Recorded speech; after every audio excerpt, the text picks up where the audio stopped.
بسم الله الرحمن الرحيم.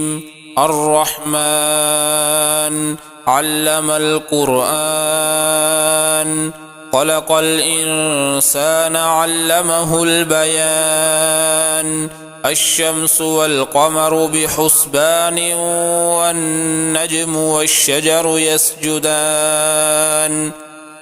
والسماء رفعها ووضع الميزان، ألا تطغوا في الميزان، وأقيموا الوزن بالقسط ولا تخسروا الميزان.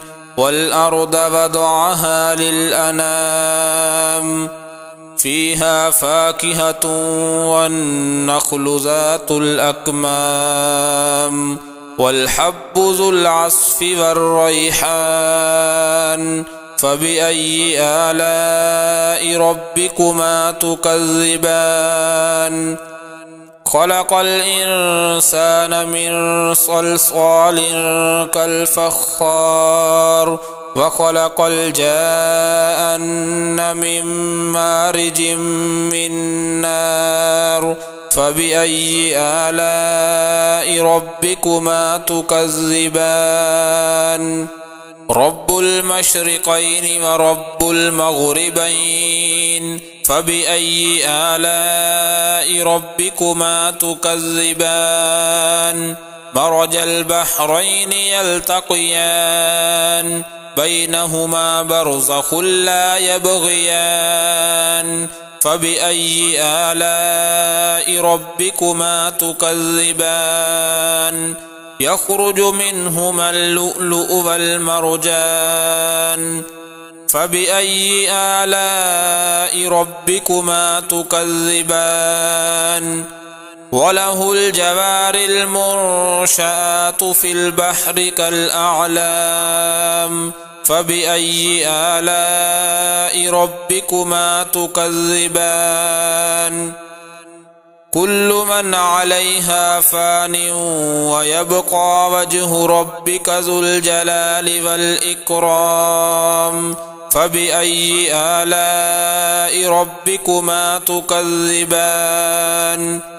يسأله من في السماوات والأرض، كل يوم هو في شأن. فبأي آلاء ربكما تكذبان؟ سنفرغ لكم أيها الثقلان. فبأي آلاء ربكما تكذبان؟ يا معشر الجن والإنس إن استطعتم أن تنفذوا من أقطار السماوات والأرض فانفذوا، لا تنفذون إلا بسلطان. فبأي آلاء ربكما تكذبان؟ يرسل عليكما شواظ من نار ونحاس فلا تنتصران. فبأي آلاء ربكما تكذبان؟ فإذا انشقت السماء فكانت وردة كالدهان. فبأي آلاء ربكما تكذبان؟ فيومئذ لا يسأل عن ذنبه إنس ولا جان. فبأي آلاء ربكما تكذبان؟ يعرف المجرمون بسيماهم فيؤخذ بالنواصي والأقدام. فبأي آلاء ربكما تكذبان؟ هذه جهنم التي يكذب بها المجرمون، يطوفون بينها وبين حميم آن. فبأي آلاء ربكما تكذبان؟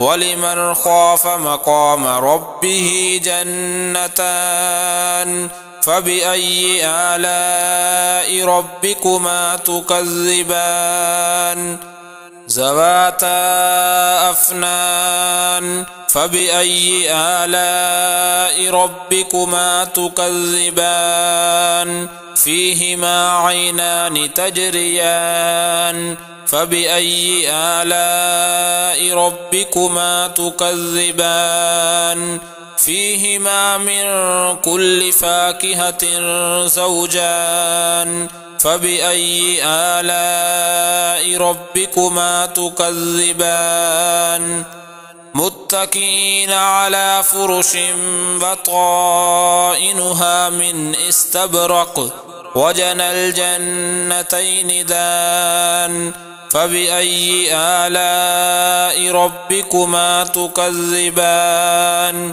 فيهن قاصرات الطرف لم يطمثهن إنس قبلهم ولا جان فبأي آلاء ربكما تكذبان كأنهن الياقوت والمرجان فبأي آلاء ربكما تكذبان هل جزاء الإحسان إلا الإحسان فبأي آلاء ربكما تكذبان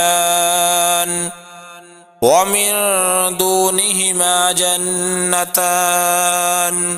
فبأي آلاء ربكما تكذبان مدهامتان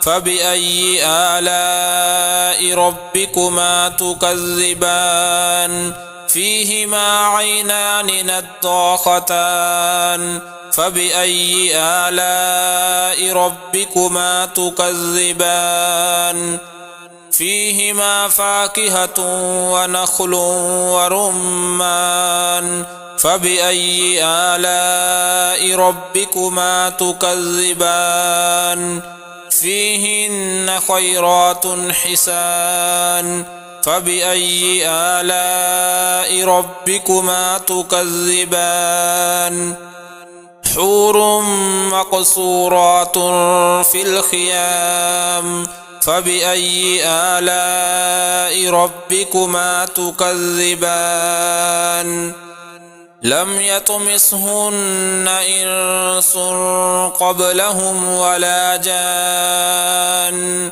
فبأي آلاء ربكما تكذبان متكئين على رفرف خضر وعبقري حسان فبأي آلاء ربكما تكذبان تبارك اسم ربك ذي الجلال والإكرام